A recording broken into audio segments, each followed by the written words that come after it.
संसदीय कार्य मंत्री झूठ नहीं बोलते। यहाँ मणिकम टेगोर था, उनसे बात करके आए थे। और मैं बुलाओ मणिकम टेगोर को। हाँ, मेरे को आपने कहा, मुझे आपने कहा, मैंने आपको कहा, मैंने संसदीय कार्य मंत्री। नहीं, ठीक है, मैं सदन में कहता हूं, वेणुगोपाल जी, अगर आप 2 घंटा एक्स्ट्रा चाहिए, सरकार कोई आपत्ति नहीं रखता है।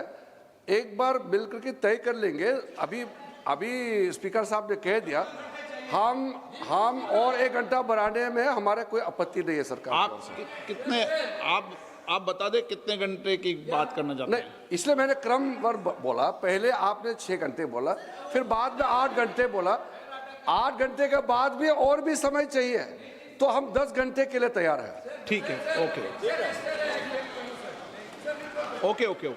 ठीक है, चलिए, प्लीज बैठ जाइए। अब व्यवस्था जम गई।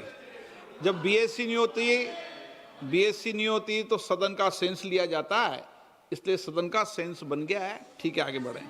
सभा पटल पर रखे जाने वाले पत्र, आइटम नंबर 2, जितिन प्रसाद जी। अध्यक्ष महोदय, मैं आपकी अनुमति से आज की संशोधित कार्यसूची में क्रम संख्या 2 पर मेरे नाम के समक्ष उल्लेखित पत्रों को सदन के पटल पर रखता हूं। Item number 3, Shri Ramnath Thakur. मैं अध्यक्ष महोदय, मैं आपकी अनुमति से आज की पुनरीक्षित कार्यसूची में क्रम संख्या 3 पर अपने नाम के समक्ष दर्ज पत्र सभा पटल पर रखता हूं। Item number 4, Shri Nityanand Rai. अर्जुन मेघवाल जी। धन्यवाद अध्यक्ष महोदय, मैं आपकी अनुमति से लोकसभा की संशोधित कार्यसूची के क्रम संख्या 4 पर अंकित दस्तावेज, जो श्री नित्यानंद राय साहब के नाम के आगे अंकित है, आपकी अनुमति से सदन के पटल पर रखता हूं। धन्यवाद। Item number 5, Shri SP Singh Baghel. मैं आपकी अनुमति से आज की लोकसभा की संशोधित कार्यसूची में क्रम संख्या 5 पर मेरे नाम के आगे उल्लिखित पत्र सदन के पटल पर रखता हूं। Item number 6, Shri BL Verma ji. आदरणीय अध्यक्ष महोदय, मैं आपकी अनुमति से आज लोकसभा की संशोधित कार्यसूची में क्रम संख्या 6 पर अपने नाम के सम्मुख अंकित पत्र सभा पटल पर रखता हूं। Item number 7, Shri Bandi Sanjay Kumar. मैं आज की पुनरीक्षित कार्यसूची में क्रम संख्या 7 पर मेरा नाम के सम्मुख लिखित दस्तावेज सभा पटल पर रखता हूं। Item number 8, Shri Pavitra Margherita ji. So, with your permission, I rise to lay on the table of the House paper mentioned against my name at serial number 8 of the Ministry of Textiles as per today's revised list of business. Item number 9, Shrimati के कनिमोजी। आप सदन के पटल नहीं। श्री राव राजेंद्र सिंह जी। चलिए, कोई बात नहीं, हो जाता है। आइटम नंबर 10, आप रखना चाहते हैं? अच्छा, राव साहब रख दें। आदरणीय अध्यक्ष राव साहब रख लें, कोई बात नहीं।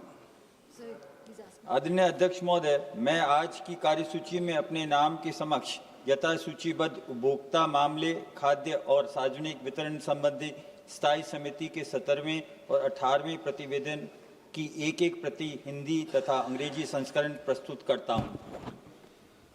Item number 10, Shri Jitin Prasada ji. Respected sir, with your kind permission, I make a statement regarding the status of implementation of the recommendations contained in the 195th report of the Standing Committee on Commerce on demand for grants 26-27, demand number 10, pertaining to the Department of Commerce, Ministry of Commerce and Industry. Item number 11, Shri Ramnath Thakur ji. माननीय अध्यक्ष जी महोदय, मैं आपकी अनुमति से आज की कार्यसूची क्रम संख्या 11(1) में वर्णित कृषि एवं किसान कल्याण विभाग, कृषि एवं कल्याण मंत्रालय के लिए कृषि पशुपालन और खाद्य प्रसंस्करण मांग अनुदान मांग संख्या 1 की अस्थायी समिति 7वीं रिपोर्ट में निहित सिफारिशों के कार्यान्वयन की स्थिति के संबंध में एक सदन के पटल पर रखता हूं। Item number 12, Shrimati Anupriya Patel. Honorable Speaker, sir, on behalf of my senior colleague Shri Jagat Prakash Nadda ji, I rise to move that in pursuance of Section 4G, read with Section 6(3) of the All India Institute of Medical Sciences Act 1956, the members of this House do proceed to elect, in such manner as the Speaker may direct, one member from amongst themselves to serve as the member of the All India Institute of Medical Sciences, Guwahati. Vice Shri Pradyut Bordoloi, resignation from Lok Sabha with effect from 20th March 2026, subject to the other provisions of the said Act. Thank you. प्रश्न है कि माननीय मंत्री द्वारा प्रस्तुत प्रस्ताव को स्वीकृत किया जाए। जो सदस्य प्रस्ताव के पक्ष में हाँ गए हैं, जो सदस्य प्रस्ताव के विपक्ष में ना गए हैं, मेरे विचार में निर्णय हाँ वालों के पक्ष में, हाँ वालों के पक्ष में प्रस्ताव स्वीकृत हुआ। माननीय सदस्यगण, जिन्हें आज नियम 377 के अधीन मामले उठाने की अनुमति प्रदान की गई, वे व्यक्तिगत रूप से अपने अनुमोदित पाठ को सदन पटल पर रख सकते हैं। आइटम नंबर 14, लोक परीक्षा अनुचित साधन निवारण संशोधन विधेयक 2026। माननीय मंत्री जी कुछ रखना चाहते हैं? 1 मिनट में बोल लूँ, 1 मिनट। माननीय मंत्री जी, 1 मिनट। माननीय सदस्यगण, आज का दिन हम सब के लिए महत्वपूर्ण है, जब सत्ता पक्ष और प्रतिपक्ष दोनों इस विधेयक की चर्चा के लिए सहमत हुए। ये विधेयक लोक परीक्षा अनुचित साधन निवारण अधिनियम 2024 में संशोधन करने का प्रस्ताव करता है। इसका उद्देश्य लोक परीक्षाओं की निष्पक्षता, पारदर्शिता तथा विश्वसनीयता की ओर अधिक सुदृढ़ बनाना है तथा प्रश्न पत्र लीक, संगठित परीक्षा अपराधों एवं अनुचित साधनों पर प्रभावी अंकुश लगाने के लिए विधि व्यवस्था को और सशक्त बनाना है। परीक्षा प्रणाली की विश्वसनीयता और पारदर्शिता राष्ट्रहित का महत्वपूर्ण विषय है। इस विषय पर व्यापक चर्चा, गंभीर विचार विमर्श इस सदन में होना आवश्यक है। पूरा देश चाहता है कि सभी मान्य सदस्य इस विषय पर सार्थक विचार विमर्श करें, अपने अनुभव साझा करें, अपने विचार रखें और रचनात्मक सुझाव रखें, ताकि हम एक बेहतर कानून बना सकें। कानून जितना बेहतर होगा, मेरा मानना है, परीक्षा प्रणाली के अंदर विश्वसनीयता और प्रामाणिकता भी हम सुनिश्चित कर पाएंगे। इसलिए मेरा सभी मान्य सदस्यों से आग्रह है कि हम इस चर्चा को सकारात्मक रूप से संसदीय परंपराओं, नियमों और मर्यादाओं के अनुरूप रखें, ताकि एक अच्छा सकारात्मक देश हमारे देश के युवा विद्यार्थियों के बीच में जाए। माननीय मंत्री महोदय,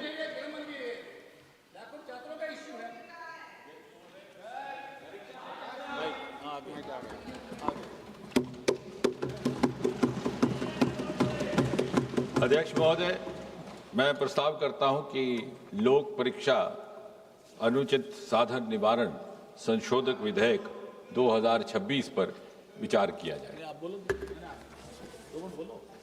speaker sir, this bill which was introduced yesterday is in fact an amendment to the earlier bill, Public Examinations Prevention of Unfair Means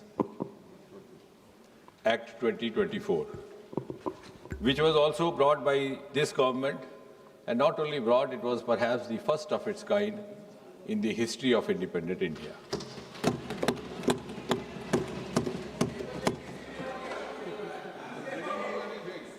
The earlier bill and the amendment today are, in a way, a reaffirmation of this government's deep commitment to safeguard the welfare of the students and the youth of this country.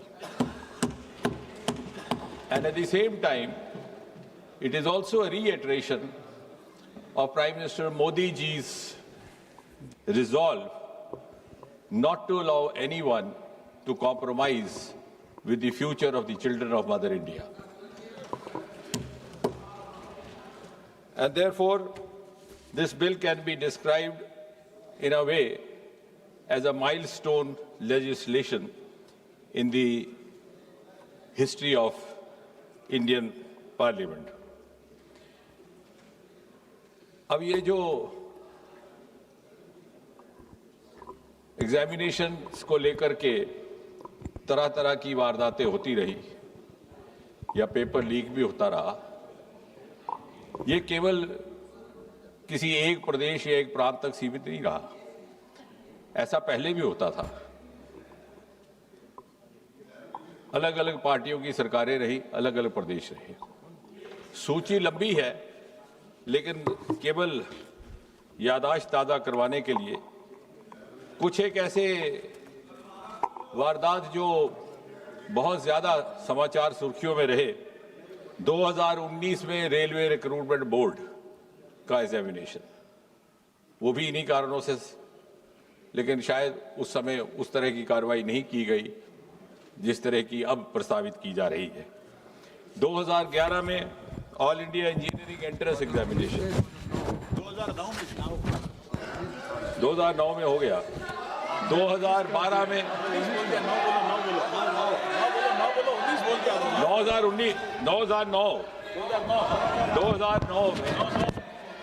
2009 में railway recruitment board, 2011 में वेणुगोपाल जी, by changing figures or digits, you cannot change the record. So it is on record 2009 Railway Recruitment Board. 2011, I'll go on and on. The list is very long then. 2011 All India Engineering Entrance Examination. 2012 AIMS, New Delhi, entrance paper leak. 2013 Maharashtra Secondary Certificate Examination. So, if I go on and on, then I will not be able to talk about the bill as such. But the list is long. Okay. 2010. Okay. If that satisfies, if that satisfies you, you are welcome. You are welcome. You are welcome. 2010. B.Ed entrance examination, Uttar Pradesh. 2012. Tamil Nadu Public Service Commission. I can go on till you are satiated. 2009 West Bengal Joint Entrance Exam. So therefore, it was realized by this government that we need to have an exclusive legislation. उसी पर आ रहे हैं। I am following a chronology. Unfortunately, the chronology starts from the earlier times. और इसलिए ये सोचा गया कि ओवरऑल पब्लिक एग्जामिनेशंस को लेकर के एक व्यापक सामूहिक व्यवस्था विधेयक लाया जाए। भारत सरकार में 4 प्रमुख रिक्रूटमेंट एजेंसीज हैं, जैसा कि हम सब जानते हैं, UPSC, staff selection commission, railway recruitment board और इंस्टीट्यूट ऑफ बैंकिंग पर्सोनल। और इसी तरह से हायर एजुकेशन एडमिशन्स के लिए नेशनल टेस्टिंग एजेंसी, उसका गठन भी 2017 में किया गया था इसी सरकार द्वारा। अब आप कह रहे हैं कि डेट्स क्यों बता रहा है? वो इसलिए कि 2092 में 1992 first time there was a recommendation made to the government of India, then headed by the Congress party, that there should be a common testing national agency. It was 1992. Then in 2010, during UPA rule, there was again a committee which suggested, I don't know why this was not given due consideration, for whatever reasons and for whatever interests. So I think you must compliment Prime Minister Modi and this government. It has finished an unfinished task which you should have accomplished.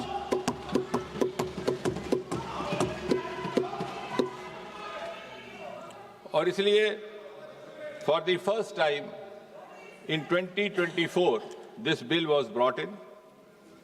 It was brought in the month of January 2024, enacted in February 2024, implemented in June 24 and notified also the same month. अब इस विधेयक के जो मूल उद्देश्य थे और basic objectives to give more credibility and transparency to examination in whatever form, to reassure the students that they would be rewarded for their genuine, sincere efforts, and also to ensure that their future is safe. और इससे पहले जैसे मैंने कहा, there was no comprehensive law available to deal with such cases. इस bill को और ये जो एक्ट लाया गया 2024 को, it was made, as I said, it was applicable to all these agencies that I have just now mentioned. It was made not bailable, non-compoundable. Such offences were made absolutely cognizable and also liable to invite stringent punishment. अब उस bill की detail में मैं नहीं जाऊंगा क्योंकि अभी उत्तर देने के समय भी रहेगा, लेकिन आप इस बात से तो सहमत होंगे कि हालिया जो घटनाक्रम रहा है उसका संज्ञान लेते हुए प्रधानमंत्री स्वयं ने ये निर्णय लिया कि हमें इसी विधेयक को थोड़ा और मजबूत करने की आवश्यकता. So we learned from the experience of the 2024 Act and the subsequent sequence of events, like any responsible government should do. And therefore, this amendment is being brought in to make the law more stringent, and to ensure speedy justice, so that the credibility of all these exams gets enhanced and gets reinstated. Mota isme, because then we have others to speak, and finally I'll come out with the reply. जो subsection 1 of section 10 था, उसमें था कि any person or persons involved will be liable to a punishment not less than 3 to 5 years and a fine up to 10 lakh. आज ये जो amendment लाया जा रहा है, इसके तहत the same duration of imprisonment has been made not less than 5 to 10 years and fine up to 50 lakh. The section 2 of subsection 2 of section 10, इसमें था कि service provider. Now, who is service provider? Service provider, also we have tried to cover a wide range so that nobody goes scot-free.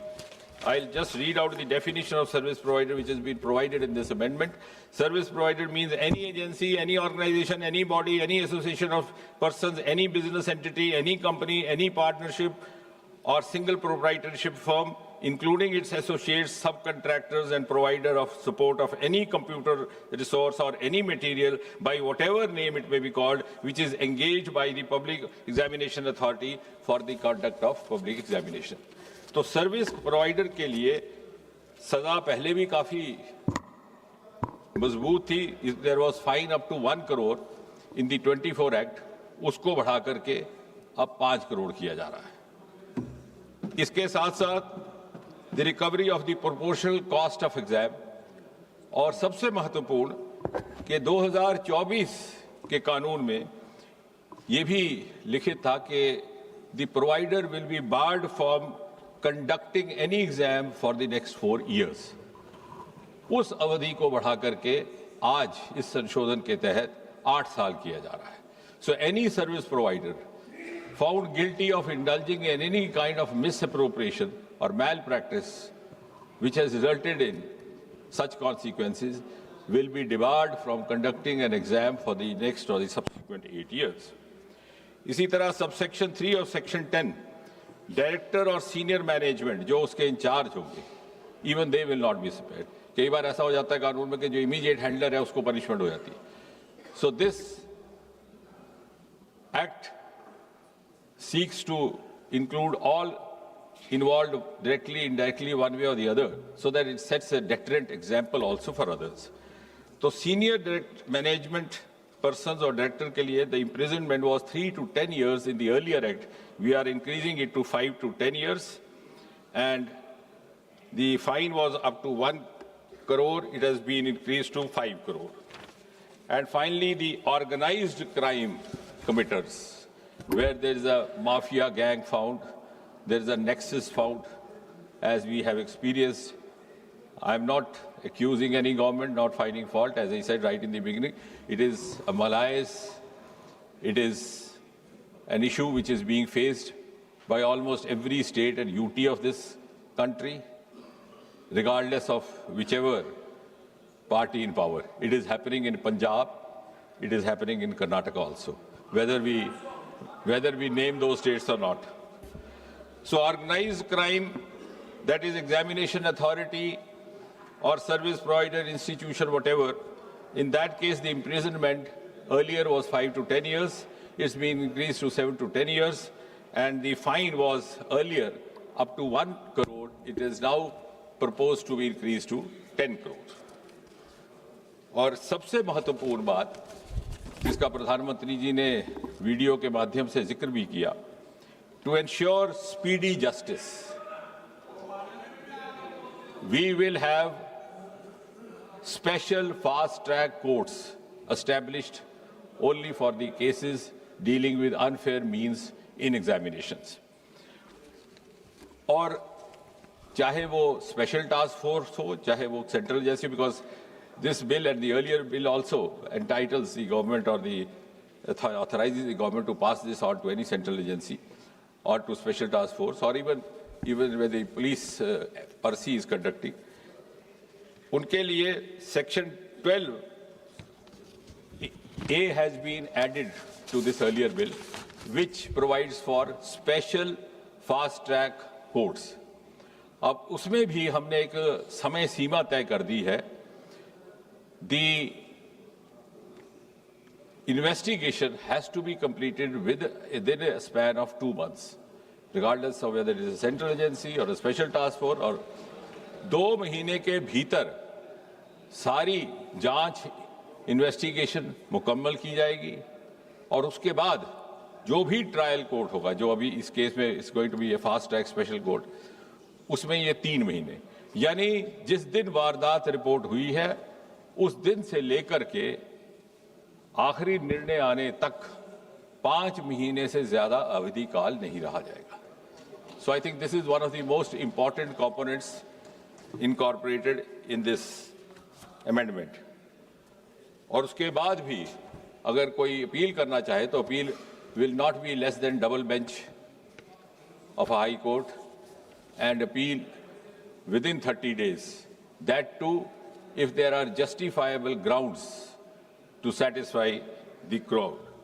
इसके साथ ही साथ इससे जुड़े जो और जुर्म होंगे, जो और क्राइम होंगे, they will also not go unattended or scot free. जो हमारी भारतीय न्याय समिति के प्रावधान है उसके अंतर्गत उनका भी निवारण करने का प्रावधान रहेगा. और इसलिए मेरा ये निवेदन है कि एक बड़ा ही महत्वपूर्ण विधेयक लेकर के आए हैं हम, और सरकार की प्रतिबद्धता का आप इसी बात से अनुमान लगा सकते हैं कि इसी विधेयक के लाने के साथ ही साथ हमारे लॉ मिनिस्टर साहब की ओर से भी एक प्रस्ताव जारी कर दिया गया कि वक्त ज़ाया ना हो तो ये जो स्पेशल फास्ट ट्रैक कोर्ट्स है इनको स्थापित करने का भी क्रम साथ ही साथ प्रारंभ किया जाए. उसमें दिल्ली, मुंबई, कोलकाता, मध्य प्रदेश, बिहार, उत्तराखंड में पहले ही इन्होंने गठित कर दिया है और आने वाले दिनों में बाकी स्थानों पर भी. इसके साथ ही साथ अभी कल ही प्रधानमंत्री जी ने एक महत्वपूर्ण घोषणा करते हुए एक टास्क फोर्स का भी ऐलान किया है to recommend reforms to make the exams systems leak proof. उसमें कुछ एक बड़े वरिष्ठ लोग सम्मिलित किए गए who belong to the world of academics, world of technology and who are known to have expertise and experience in these domains. Mister Nandan Nilekani, co-founder Infosys, Mr. S. Somnath, ISRO Chief, Tapan Dekka, ex-DIB, Mr. V. Kamakoti, Director IIT Madras, Chennai, और इसी तरह से हमारे 2 और member भी उसमें शामिल हैं, एक फॉर्मर सेक्रेटरी एजुकेशन और एक टेक्नोलॉजी एक्सपर्ट. और साथ ही साथ जो राधा कृष्ण कमेटी गठित की गई थी 22 जून 2024 में, उसमें से जो मोटी मोटी 46 की रिकमेंडेशंस थी उसमें से भी लगभग 76% अर्थात 35 इंप्लीमेंट हो चुकी है। तो कहने का कुल मिलाकर के तात्पर्य यह है, बहुत समय ना लेते हुए, कि सरकार की नीति बड़ी ईमानदार है और ये संशोधन भी एक बड़े ईमानदाराना प्रयास के तहत लाया जा रहा है। और मुझे विश्वास है कि किसी भी दल के नेता को या किसी भी पार्टी के किसी भी माननीय सदस्य को इसमें कोई आपत्ति नहीं होगी। यदि आपत्ति हुई तो देश की जनता को उनसे आपत्ति होगी। धन्यवाद। श्री N.K. प्रेमचंदन जी, आपने कोई संशोधन दिया है? Yes, sir. I have given an amendment to the motion moved by the Honorable Minister. Sir, this is a very important bill concerning the future generation of the country. The youth and students were on strike and the entire country is concerned about this subject matter. So very important issue. The people of the country, people in the country would like to make so many suggestions, experts would like to submit so many suggestions. So my amendment to the motion moved by the Honorable Minister is that the bill be circulated for the purpose of eliciting public opinion thereon by 1st December 2026 so that the bill can be made more fruitful. I am moving the amendment. Okay. Shri Gaurav Gogoi.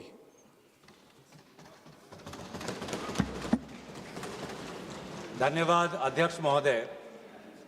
इस bill पर प्रारंभ करने से पहले मैं आपका ध्यान असम में हुए बाढ़ और वहां पर लगभग 70 व्यक्तियों की मौत की तरफ आकर्षित करता हूं और इस सदन से बड़ी पीड़ा मन से, बड़े दुखी मन से केंद्र सरकार से असम के लोगों के लिए एक विशेष पैकेज की मैं गुजारिश करता हूं। सर, मैं शुरुआत करता हूं इस बिल से और अभी हमने आदरणीय मंत्री जी के वक्तव्य सुना और उनके बात और इस संशोधन वाले बिल का विवरण पढ़ के साफ साफ पता चल जाता है कि ये सरकार शिक्षा विभाग को लेकर गंभीर नहीं है, सुधार नहीं लाना चाहती। ये सिर्फ एक दिखावा का बिल है, क्योंकि ये बिल एक संशोधन बिल है। आज से 2 साल पहले ये बिल लाया गया था, public examinations prevention of unfair act 2024। उस समय में भी एक यूजीसी ये नीट के 2024 के परीक्षा को लेकर पूरे देश भर में लोगों के मन में व्यापक चिंता थी। उस समय में भी इसी तरह आज जैसे मंत्री जी कह रहे हैं, सरकार ने इस बिल का इंट्रोडक्शन करते हुए ये कहा कि ये बहुत ही एक ऐतिहासिक कदम है, एक बहुत बड़ा कदम है और इससे शिक्षा विभाग सुधरेगा और इससे परीक्षा में जो पेपर लीक होते हैं अब नहीं होगा, अब किसी का साहस नहीं होगा। ऐसे कड़े दंड उस समय सरकार ने कहा कि 2024 के बिल में वो लाए हैं। तो जो 2024 के नीट यूजी पेपर लीक पे जो तहकीकात हुई, जो इन्वेस्टिगेशन हुआ, मैं पढ़ना चाहता हूं उसकी स्थिति आज क्या है, ताकि पता तो चले कि यह सरकार 2 साल पहले जो नीट परीक्षा को लेकर जो व्यापक भ्रष्टाचारी हुई उसको लेकर यह सरकार कितनी गंभीर है। बहुत दुख के साथ मैं कहना चाहता हूं कि एक अखबार में आर्टिकल आया 2026 में कि जो 45 व्यक्ति थे जो चार्जशीट हुए थे नीट यूजी 2024 पेपर लीक के मामले में, 45 में से 44 को बेल मिल चुका है। ये है इनकी गंभीरता, ये है इनके छात्रों के प्रति इनकी संवेदना। जो मूल व्यक्ति है जिसको मास्टरमाइंड कहा जाता है, संजीव मुखिया, 11 महीने तक वो फरार था, 11 महीने तक सरकार उसको पकड़ नहीं पाई।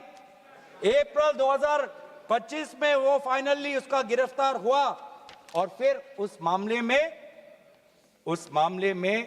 उसको बेल मिल गया। उस मामले में इसको बेल मिल गया।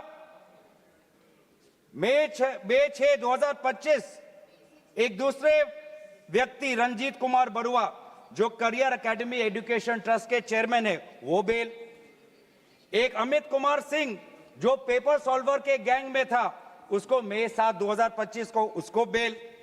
एक पंकज कुमार जो कैंडिडेट्स को वो सारे कागज लीक करता था मोबाइल फोन के द्वारा, मई 15, 2025 उसको बेल।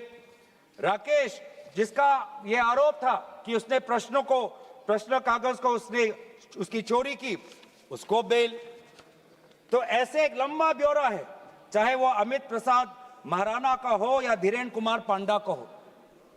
तो ये कानून उस समय भी विफल था और ये कानून जिस मंशा से आज ला रही है आज भी ये विफल होगा। ये कानून आपकी विफलता का स्मारक है, क्योंकि ऐसे कानून 2024 के में लाने के पश्चात भी 2026 में तो लीक हुआ ना सर।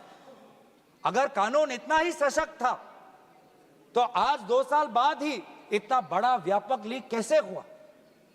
और अफसोस की बात है सर, उस समय में भी शिक्षा मंत्री धर्मेंद्र प्रधान थे, और जब 2024 का जब पेपर लीक का मामला जब पूरे देश भर में आया तो आपको पता है धर्मेंद्र प्रधान जी ने उस समय क्या कहा। उन्होंने कहा कहां हुआ पेपर लीक, नहीं हुआ पेपर लीक। और आज भी पहले 2.5 महीने तक तो उनका रवैया यही था कि कहीं कोई धांधली नहीं हुई, सरकार ने बहुत अच्छा काम किया है। 21 बच्चों की जान गई, आत्महत्या उन्होंने की।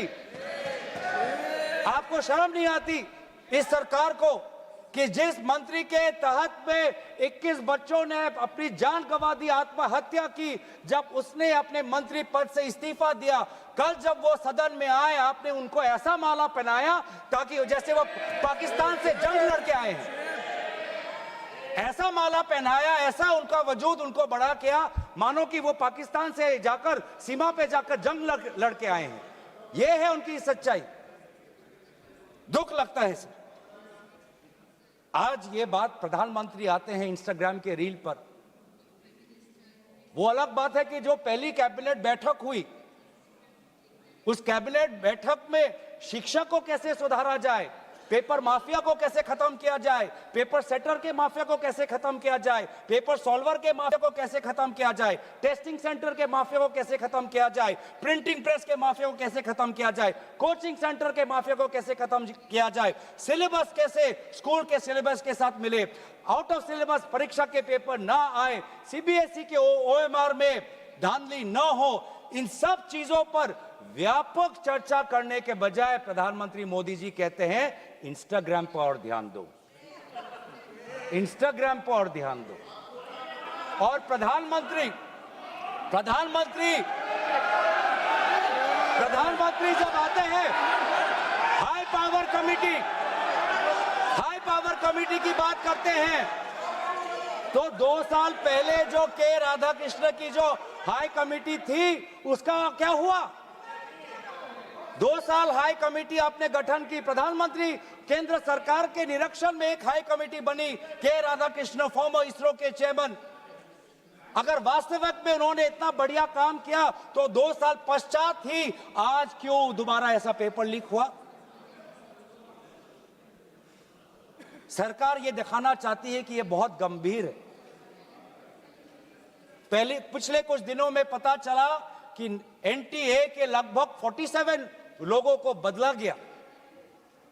सर मैं इस सरकार से मैं ब्यौरा चाहूंगा कि वे जो 47 लोग हैं जिनको आपने ट्रांसफर किया या सस्पेंड किया, कौन है वो, क्योंकि एनटीए की जो एक्चुअल सैंक्शन कैपेसिटी है, एनटीए की जो सैंक्शन कैपेसिटी है वो 34 की है, 34 की सैंक्शन कैपेसिटी है। ये 47 कौन है, कौन है ये 47? 34 में से तो शायद 10-11 वैकेंसियां हैं, 24 ही है जहां पर लोग बैठे हुए हैं। तो ये जो 47 जो सैंक्शन, ये कौन है जो आउटसोर्स करके अपने लोगों को लाया एनटीए में, वो लोग हैं क्या? उसका ब्यौरा मिलना चाहिए। हम जानना चाहते हैं, आपने एनटीए के डीजी को बदला और एनटीए के चेयरमैन को रखा, ऐसा क्यों? ऐसा क्यों? आपको एनटीए के डीजी पर विश्वास नहीं, आपने मान लिया कि शिक्षा मंत्री धर्मेंद्र प्रधान जी का इस्तीफा होना चाहिए, आपने ये भी मान लिया, तो आपको एनटीए के चेयरमैन पे इतना विश्वास क्यों, ये हम जानना चाहते हैं। सुनाई दे रहा होगा सर, एक विशेष संगठन के साथ जुड़े हुए हैं, उसका ब्यौरा देख लीजिए, एनटीए के चेयरमैन का ब्यौरा देख लीजिए। इससे पहले वो मध्य प्रदेश के पब्लिक सर्विस चेयरमैन के वो कमीशन के चेयरमैन थे, और उस समय में भी धांधली हुई, उस समय भी धांधली हुई। उससे पहले वो छत्तीसगढ़ में भी पब्लिक सर्विस कमीशन में चेयरमैन थे, उस समय में भी धांधली हुई। ऐसे इतने धांधली से जुड़े हुए व्यक्ति को आज भी इतने पेपर लीक होने के पश्चात भी आपकी सरकार बचा रही है, आपकी सरकार बचा रही है। जिस एनटीए के द्वारा 21 बच्चों ने आत्महत्या की, आज भी वो चेयरमैन बचा हुआ है। क्यों? क्योंकि वो एक विशेष संघ के साथ जुड़ा हुआ है। और यही दर्शाता है कि आप शिक्षा विभाग में आप सुधार नहीं चाहते, क्योंकि आरएसएस के लिए शिक्षा विभाग बहुत ही महत्वपूर्ण विभाग है, महत्वपूर्ण विभाग है। मैंने कोई असंसदीय बात नहीं की। आरएसएस के लिए शिक्षा विभाग बहुत महत्वपूर्ण विभाग है, और इसीलिए हम देखते हैं चाहे यूनिवर्सिटीज के वाइस चांसलर्स के अपॉइंटमेंट में हो, कॉलेज के प्रिंसिपल के अपॉइंटमेंट में हो, जब फैकल्टी की बदली होती है उसमें हो, चाहे आउटसोर्सिंग में हो, हर चीज में हम देखते हैं कि जो यूनिवर्सिटी, जिन यूनिवर्सिटी की कल्पना पंडित नेहरू ने एक साइंटिफिक टेम्पर के द्वारा उन यूनिवर्सिटीज के एक सपना देखा था, आज उन्हीं यूनिवर्सिटीज में क्वालिटी पर ध्यान नहीं दिया जा रहा। आप शिक्षा के माध्यम से इस पीढ़ी को आने वाले चुनौतियों के लिए तैयार नहीं कर रहे।